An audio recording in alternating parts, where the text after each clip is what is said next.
I spent about 30 minutes trying to see people's reaction regarding what Barrister Masfred Okpara said, especially on Facebook, and I see how people are reacting to it. Now, this is what I'm talking about.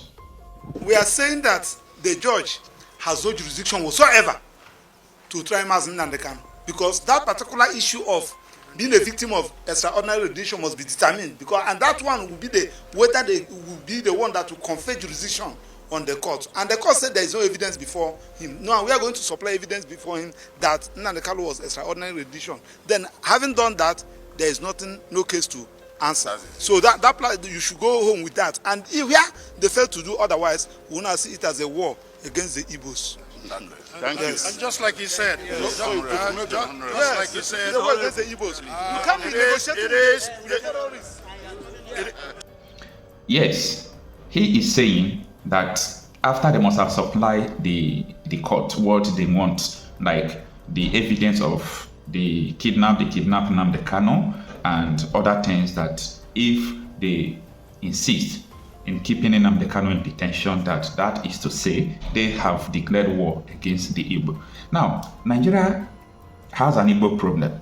You know, a lot of people have talked about this. I want to let you know that this is not what Masfred Okpara just said. It is the reality that everybody who have sense have been saying since. Now, let me give you an example.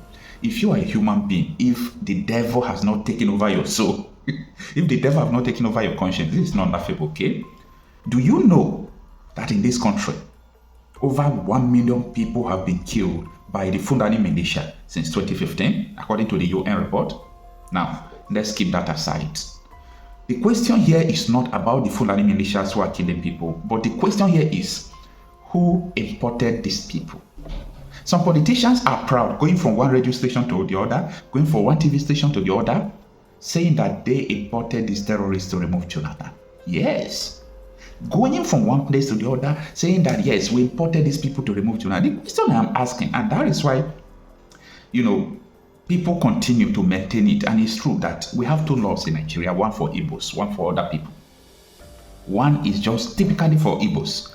Now, you saw about some months ago, there about 14 months now, Governor of Bauchi, Bala Mohammed, when he came to Channels Television, he said they want to bring Fulanis from all the whole world. See, all these things are treasonable matter. And he was there on national television saying he's going to arrest their culture, arresting a culture. He's talking about the culture of radicalization, the culture of killing. Now, I am not trying to say that all Fulanis are bad. By the way, we have been living with Fulanis in Nigeria before this importation started happening. And nobody is talking about this. Nobody is taking... I spoke with a lawyer some time ago regarding the issue of importation of terrorists. He told me that this is a high-profile case. It's not what we can do. This is a high-profile case. It's not what we can do. So for a lawyer, well-respected lawyer in Nigeria to make that statement, you should know that we are in trouble. We should know that we are in bondage. And the only person that resisted the importation of these terrorists in Nigeria is Nnamdi Kanu. Do you now know why they continue to detain this man? Now, a lot of people have different opinion. Some people say what is going on in the southeast was caused by Nnamdi Kanu. I totally refused. And I am telling people the genesis. You know, I keep record a lot. I will tell you where the insecurity in the southeast started, where it began from. It started when the Supreme Court declared Hope Uzodinma as the governor of Imo State. I want you to go and fact check everything I'm going to tell you now. After the Supreme Court declared Hope Uzodinma the governor of Imo State, before Hope Uzodinma could even come back, they burned his Rolls Royce, they burned his house, and so many other things. Now, Hope Uzodinma came to national television and said, look at there is insecurity in the southeast. And this insecurity, I want to let you people know that it's not ipob, that this is the politics of bitterness, that they are killing APC member, woman leader gone, man leader gone, and so on and so forth. For me, the ruling party in Imo State have to do something about it. So they now have clash of interest, this is what destabilizes everything. It continue to spread. Politicians will afford sophisticated weapons, and the people they are buying into will still use it to go and kidnap. Now, there have to be a place of denial. You people, if you study criminology or you have this knowledge about insecurity, there is always a place of denial. If you are doing investigation, you control place of denial of every group. Now, in a place of denial, it is referred to a situation, even an armed robber. If armed robber, you catch an robber will still try to deny. That is a place of denial. Before you carried out a crime, for people who are well prone to criminality, they have to do arrangement, they map out the strategy. If they catch us, or when we commit this crime, where are we going to put it? Who are we going to say that he is responsible? So a place of denial was targeted to the ipob. I am telling you this. A place of denial was targeted to ipob. But Hope Uzodinma was so straightforward to come and say, listen, it's not ipob. It is we politicians that are doing this. But people will not understand because a place of denial, being ipob, have been targeted. So all the crime committed, all those, they were saying it was ipob. I published a video where Gentle, the Yahoo, was saying that they had a meeting with Hope Uzodinma and he sent him to go and kill Ugochiri in Omeka.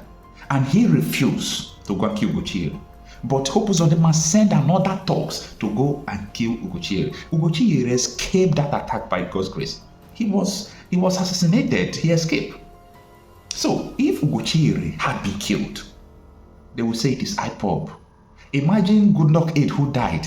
They are called an ipob. Doctors, if Ugochiri died, they would say, Nnamdi Kanu people don't kill Ugochiri.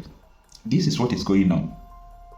So a lot of people don't understand, oh, it is local insecurity we understand. It is local insecurity. Try to always calm down. See, if you understand what is playing on in international stance, let me give you an example. America is one of the most dangerous countries in the world when it comes to violating human rights, killing people, doing this and doing that. But the game America play or is playing is a game of center of denial or point of denial. America will just come out and destabilize the country. They will tell you that if they didn't destabilize that country, the country will destroy the world with nuclear weapon. The place of denial is a nuclear weapon, and people will be sympathized to the nuclear weapon. Anyway, I don't think my audience will understand what I'm saying because it's not easy to understand security terms because these people you see in Nigeria, they are very intelligent. They are very, very intelligent. Do you know that the terrorism carried out by these Fulani militias, a place or center of denial was herders and farmers clash? You know, I'm trying to bring something to your senses. The center for denial is the herders and farmers clash. So they said, this is the herders and farmers clash. They sold it to BBC, they sold it to CNN, they sold it to Al Jazeera, they sold it to so many international communities. So these people start. So any crime they are committing, any action they are taking, anything they are doing, the center point of all these things is that it is the herders and farmers clash. So, you know, so this is so dangerous, man, but how many people will understand this? You won't understand, but I've got to explain this. Therefore, even after my explanation, some people might not even understand. In every crime, there is a center, a place of denial. If you don't understand this, you can't win any battle against insecurity because you can't win a war you don't know about. You can't win a war you don't know about. And this is what the politicians used. This is what the politicians used. And most of the time, the center point of denial, if you want to put it in any place, you need for somebody who is your opposition, who might come and overpower you, and you put it on it. It will make the public to hate the person. Center place of denial. This center place of denial is what is playing out in the Middle East. Like Hamas, other militias in the Middle East, they will attack, they will kill. The center place of denial is that they are attacking because they want a Palestinian state. But nobody will tell you that the Palestinian state has been given to them 4 times and they rejected it. Now, Israel only is that Israel will go and violate human rights, bomb people. The center place of denial is that they want to eradicate crimes. I'm trying to just tell you what the center point of denial is when it comes to criminology, criminal intelligence. People have to plan all these things out there. People have to plan all these things. What? it is what it is. Why I started making this video was the issue of what Barrister Maxwell Okpara, Counsel to Nnamdi Kanu, said, that Nnamdi Kanu's case is a war against the Igbo. So I am trying to let people know that the man is right. The man is right. And if the worst come to worst, the only solution, which has always been the only solution, is the dissolution of power. Let everybody manage themselves, whether in countries or minimum in regions. But it could have been better. Let me tell you, no region is better than any region in Nigeria. There is a clash of conflict and clash of interest. North, south, east, west, they are all good, they are all bad. Let everybody go and manage their goodness and their badness. That is the only thing that will stop this. If not, wait, let not take power. You will see how Yorubas will begin to cry again. Wait, let Igbos take power maybe one day. The whole country will rise against them. Now, Yorubas have the power. You can see everybody is not satisfied. So how long shall we continue like this? I am Okochapi myself, the complete reporter. Let me know what you think about this. And of course, we will try more to cultivate that culture in our people, while at the same time bringing the Fulanis in one fold and try to arrest their traditional practice of moving from one place to the other. And that is very big, an uphill task. But I think we can communicate with them more, because to them they don't have borders from Cameroon to Nigeria. But that's the thing, Excellency. How do we ensure that those who will be participating in this federal government largely funded program will be Nigerians? In terms of the funding? No, in terms of the operations. Operations. You said to bring in the Fulanis together. You see, the issue of misconception, I see there is a lot of mistrust and misconception with regards to the Fulani man. The Fulani man is a global or an African person. He moves from the Gambia, from Senegal, and his nationality is just a Fulani man. And as a person, I may have my relations in the Cameroon, but they are also Fulani men. I have relations because from the maternal side, I'm a Fulani man. And that is why we want to educate people. A Fulani man sees himself as a Bayelsan, as somebody coming from the Niger Delta, because he speaks the Niger Delta language, which you and I don't.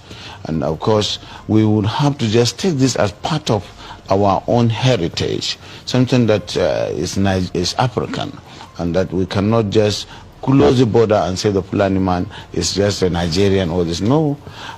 In most cases, the crises are precipitated by those outside Nigeria. When there is a reprisal, it is not the Fulani man within Nigeria that causes it. It is that culture of getting revenge, which is embedded in the tradition of the Fulani man, that attracts reprisal from all over the world. If I understand it, does that mean that those Fulani men who are maybe domiciled in other countries, who move around, they can come into the country and this plan will accommodate them as well? Yes, that's what we want to do. But it has to be done through sensitization, telling them you have to buy in the project, and you use the language, the culture itself to be able to convince them, away from the mistrust where the whole system of transhumance or pastoralism is criminalized. Criminalization of pastoralism is the problem that we have with this project, and it requires people with passion who understand them and who they believe in, people like us from that part of the country, to say yes, we have this.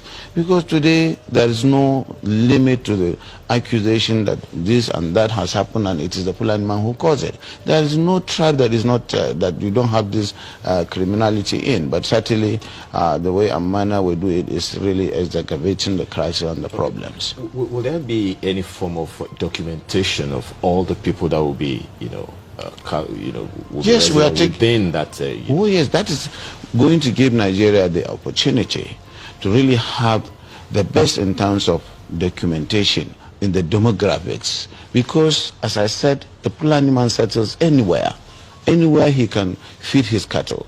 And so if they are put in one place and they are made to understand that this is to save them and their animals, they are exposed to the vagaries of the forest and what is going on, cattle rustling, killings and what have you, and that's why it is important for them to understand that staying in one place is good. And of course, in terms of the best practice of carrying the meat, the cows and the lorries. Let's stay with that security angle for a bit. Is there going to be, this plan going to be a fenced enclosure where anyone who comes in is secured, so there is no one that can just come in from anywhere else? No. It is going to be a colony, and a colony does not require a fence. You will understand the reason. Prison. You will understand the reason why people are concerned, because of all the security issues that have been happening over time. So if that, these forests are there anyway. If you don't occupy them and create a colony out of them, they create places for the criminals. And today, that's why you have the Sambisa forest, because it is not being utilized. But Your Excellency, much as yes, I mean, they're fantastic. We have met a lot of them who are Fulanis as well. But the concern too is, why should federal government use resources for this country to accommodate Fulani men who are not Nigerians? You see, as I said, we are already accommodating them. Do you delineate and then really know who is not a Fulani man from Nigeria? They are all Nigerians, because I said their identity, their own citizenship is Nigerian, even though we have relations all over the world, all over Africa. And so, presumably they are Nigerians. I think you get me. That is the misunderstanding. They move from one place to the other, and they have relations, kith and kins in all the parts of the country, and even outside the country. So that is why our own population is fluid. You can certainly not say this is the population of Nigeria.